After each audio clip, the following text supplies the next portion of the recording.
Chers amis et chers amis, nous sommes très heureux de vous retrouver pour cette émission de Présence protestante, une émission de Présence protestante au cours de laquelle nous allons vous parler de la transmission. En effet, dans nos émissions, nous avons à cœur de vous transmettre à la fois ce qui fait notre identité et notre spécificité protestante et aussi vous transmettre les valeurs qui sont les nôtres et que nous allons essayer de défendre dans la société dans laquelle nous vivons.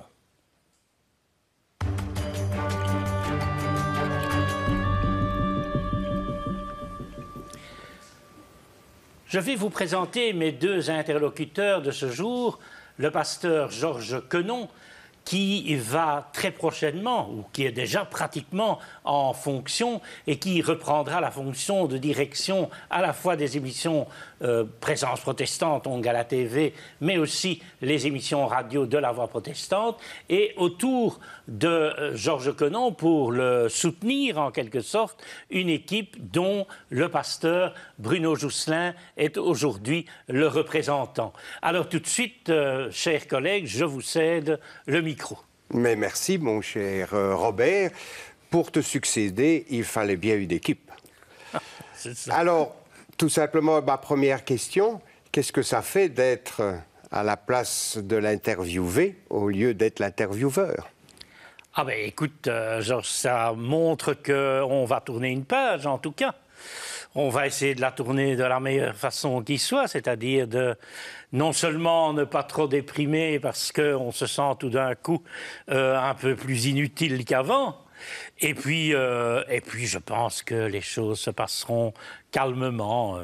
Et puis je ne suis pas très stressé, moi. Tu reviendras nous voir à d'autres occasions. Alors, peut-être, on va recommencer l'histoire, puisqu'on va essayer de transmettre quelque chose. Comment ça a commencé la PRT, l'Association protestante radio-télévision? Alors, l'Association protestante pour la radio et la télévision a commencé avant moi. Même si je suis presque venu de la préhistoire, il y a eu quand même une préhistoire avant que je n'y arrive. Et donc, en fait, on peut dire que à partir des années 1920-1930, il y a quelques émergences. Et ces émergences, elles sont dues au fait, d'abord, d'initiatives de pasteurs qui contactent les directeurs des centres régionaux qui, à l'époque, ne s'appelaient pas ni RTBF ni RTB, mais INR, Institut National de Radiodiffusion. Et donc, ces gens avaient réussi à obtenir 10 minutes ou un quart d'heure sur d'autres et pouvaient dès lors présenter des émissions de pensée protestante. Et ça sur les centres régionaux, Radio Hainaut, Radio Liège-Luxembourg, Radio Bruxelles, enfin des initiatives qui étaient privées.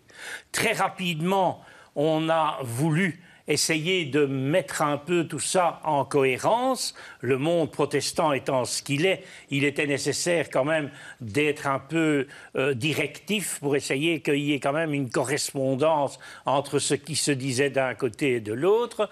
Et donc on a créé une commission de radio qui a petit à petit, ça s'est fait calmement parce que certains étaient très à cheval sur le fait qu'ils avaient réussi à obtenir des minutes et qu'ils n'avaient pas envie de les céder à des collègues. Mais petit à petit, ça s'est structuré pour finalement arriver à une commission de radio protestante belge avec un groupe de personnes qui organisait le travail. Et donc de 1932 à 1949, c'était un travail qui se faisait de façon un peu anarchique, mais il y avait quand même, on essayait quand même de mettre en place une structure. Alors, les années 1950 et jusqu'à 1958 ont été des années où on a vraiment structuré le travail.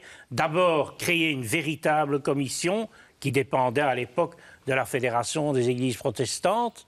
Et en 1958, la nouveauté de 1958, c'est qu'est arrivée la télévision.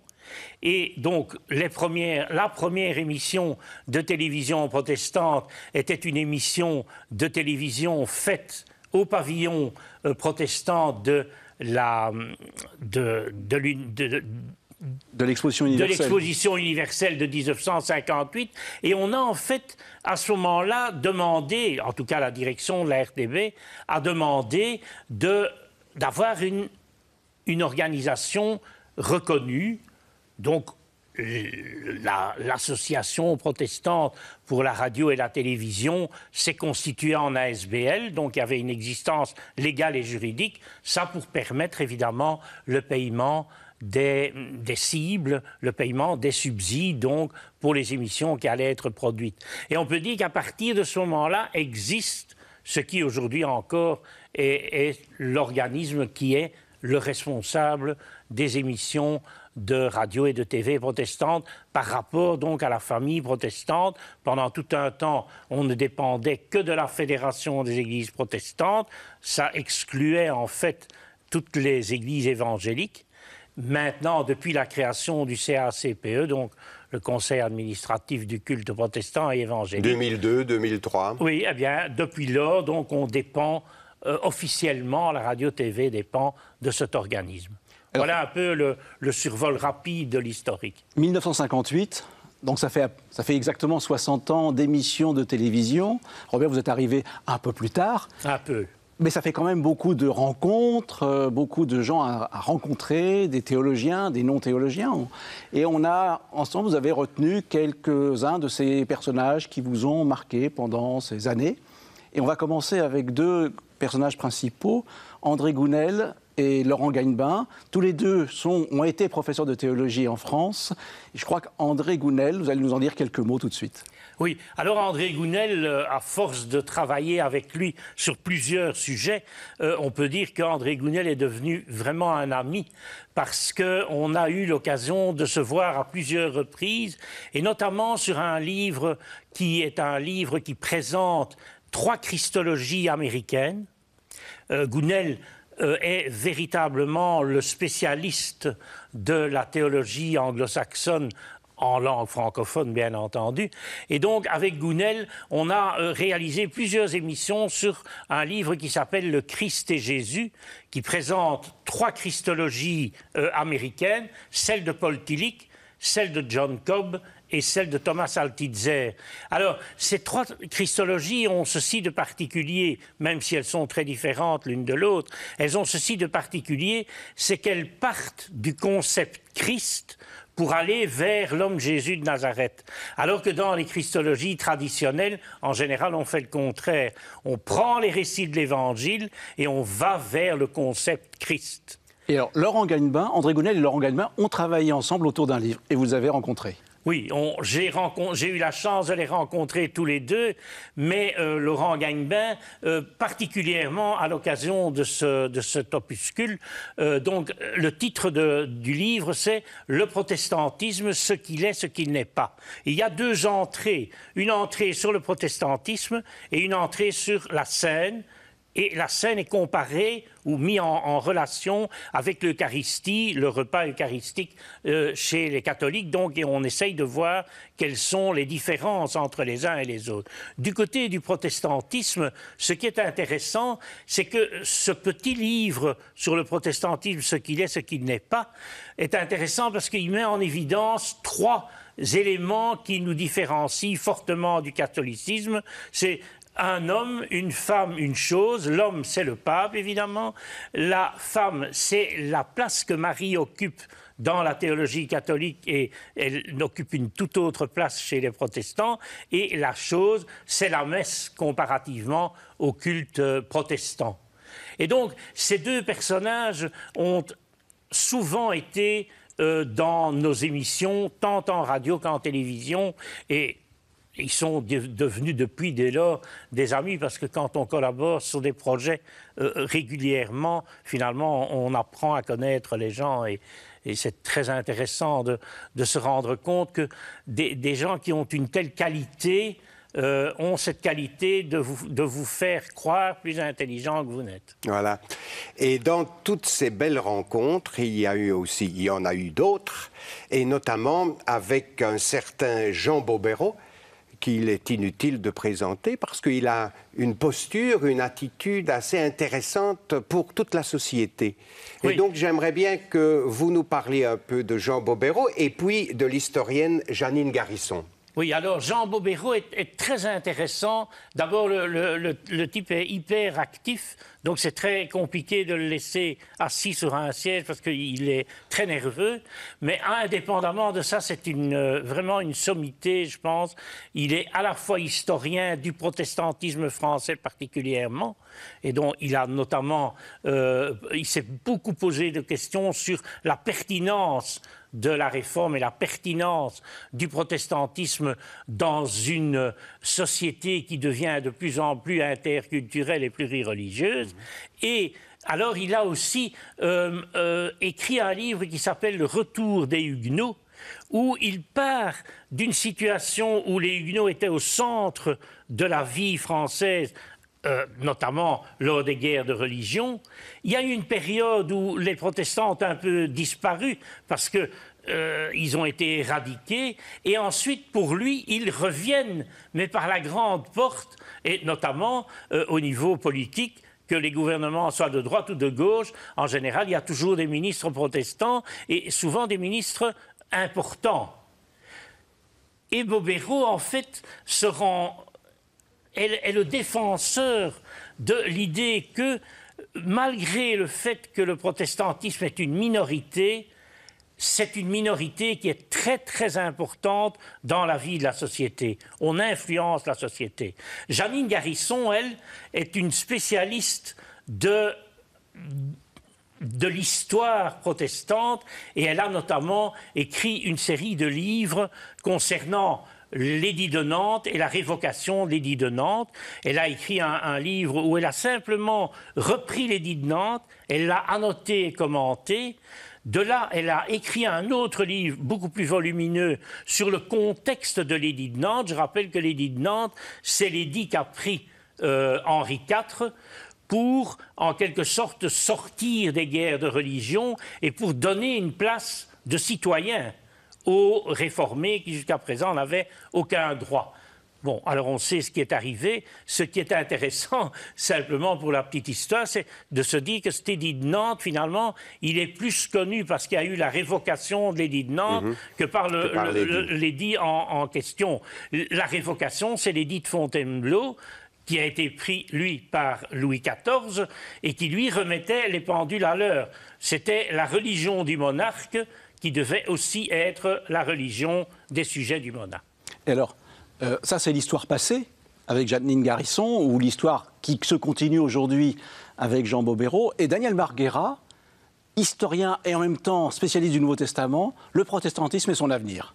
Oui, alors là, le protestantisme et son avenir, c'est très, très intéressant. C'est une petite brochure, c'est pas très gros comme livre, mais c'est une brochure qu'il a donc éditée et il a dirigé l'équipe, parce que c'est une équipe de rédacteurs. Et là, le débat, ou disons le défi qu'il s'est donné, c'est de faire un espèce d'état de la situation. C'est de dire, voilà, le protestantisme, on en est là.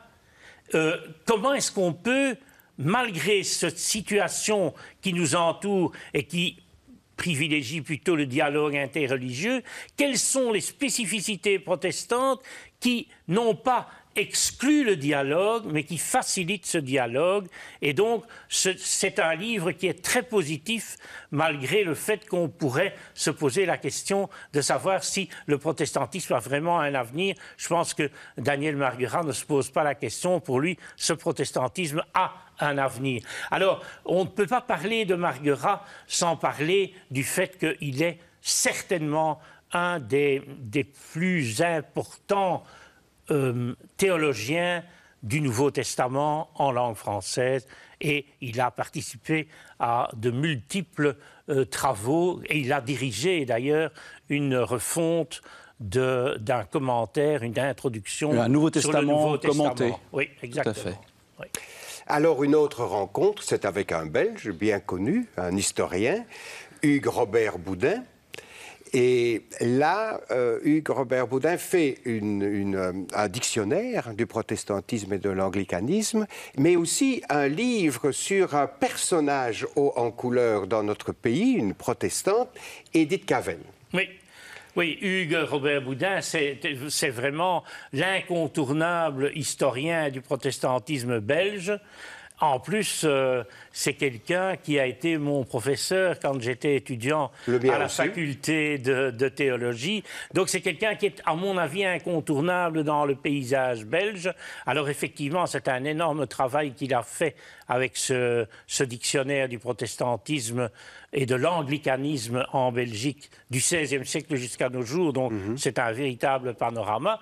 Mais ce qui est intéressant dans le livre dont vous parliez sur Édith Cavell, c'est que là on a un focus qui est mis sur un personnage qui est très emblématique parce qu'elle est une infirmière britannique qui est invitée à venir en Belgique par un docteur belge et elle va être la créatrice, la directrice, l'initiatrice d'une école d'infirmières laïques.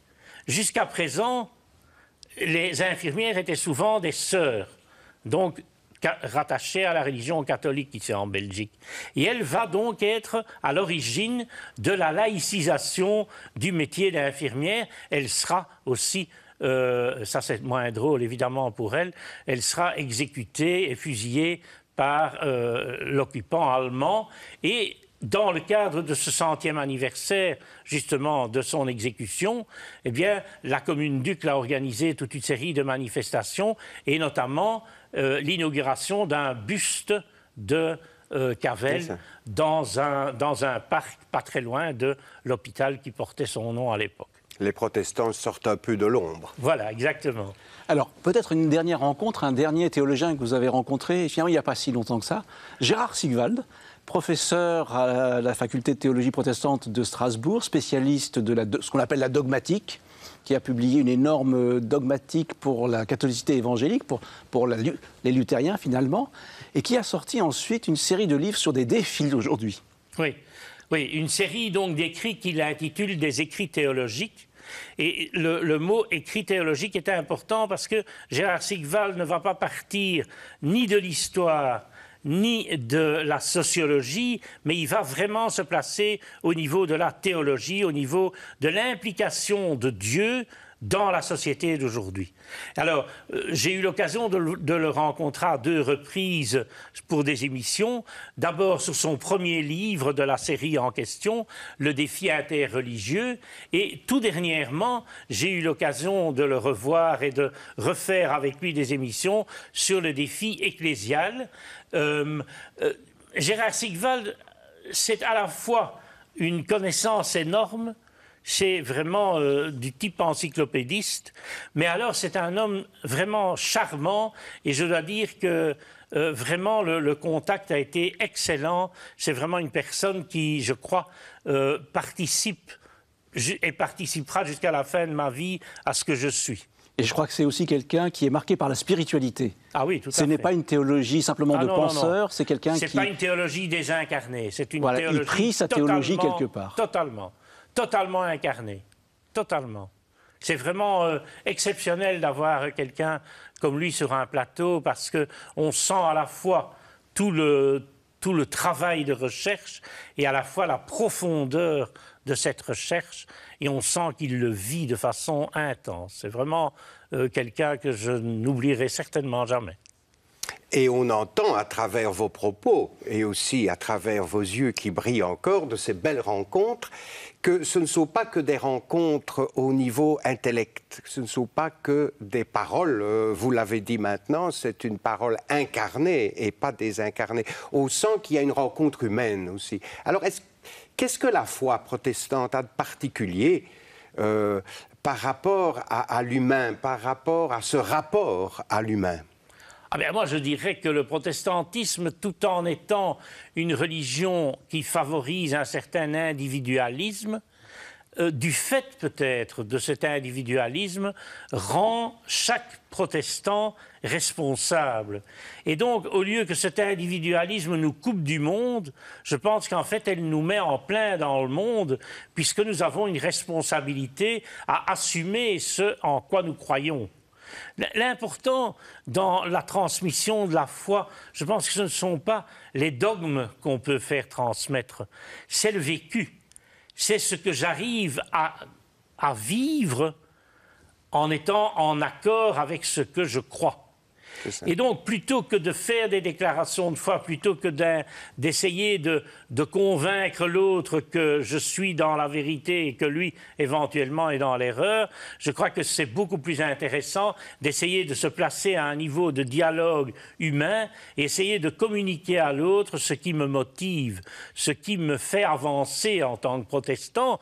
Et les valeurs protestantes, je pense, sont des valeurs qui aujourd'hui, en modernité, mais même en postmodernité, sont des valeurs qui sont d'avant-garde. Ce n'est pas banal comme choix de vie. C'est encore d'actualité aujourd'hui. Ah, moi j'en suis persuadé. J'en suis persuadé. Et je dirais, pour utiliser une image, j'en suis persuadé jusqu'à aller sur un bûcher. Sans aucun problème. Ça peut nous faire marcher encore debout. Ah, moi, je suis persuadé. Ça peut nous faire avancer, ça peut faire avancer l'humanité. Parce que moi, en tout cas, ça m'a soutenu pendant mes 46 ans de présence à la radio-TV. C'est que, tout en étant ouvert, tout en étant à l'écoute des autres, j'ai toujours été persuadé de savoir ce que moi je croyais. Et ça, c'est un des principes de ces émissions, c'est l'ouverture. Ah, je pense que nos émissions sont accueillantes vis-à-vis de personnes qui ne pensent pas comme nous. D'abord, et je dirais à l'intérieur du protestantisme, étant le responsable des émissions, et le protestantisme étant cette mosaïque qu'on connaît, on doit mettre en onde des textes et des personnes avec qui on n'est pas du tout d'accord.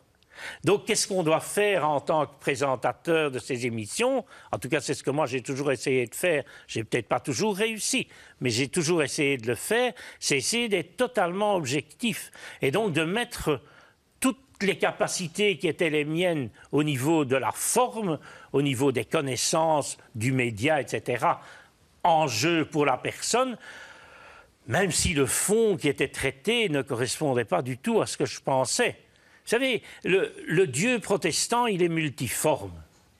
Et donc, le Dieu auquel je crois n'est pas le Dieu de certains autres protestants. Mais je peux mettre mes capacités à leur service pour qu'ils aient de bons outils pour dire ce qu'eux ont envie de dire. On entend souvent que le protestantisme est une religion laïque. Et on l'a entendu, que ce soit à travers Jean Bobéro ou d'autres. Qu'est-ce que, pour vous, qu'est-ce que vous auriez à dire sur le sujet? Ah ben pour moi, elle est laïque dans le sens qu'elle met d'abord le projecteur sur l'être humain. Au centre de la Bible, c'est pas Dieu qui est présent, c'est l'homme qui est présent. L'action de Dieu, elle est dirigée vers l'homme. Et donc la laïcité, une laïcité ouverte, une laïcité intelligente et accueillante, me semble être tout à fait en vibration avec ce qu'est une foi protestante, disons, ouverte aussi. Nous ne sommes pas devant un Dieu qui écrase, mais un Dieu qui ouvre. Et peut-être qu'on pourrait continuer alors sur les... Vous en avez déjà parlé, mais je crois qu'il y a encore des choses à dire sur cette philosophie qui vous a conduit pendant ces 45 ans, qui a ranimé sans cesse cette passion que vous avez. Quels sont les grands principes, justement, qui vous ont conduit à travers toutes ces émissions? Ah, certainement, une première qui est personnelle alors, c'est de dire qu'il faut toujours être en accord avec ce qu'on croit. Il faut pouvoir se regarder dans le miroir.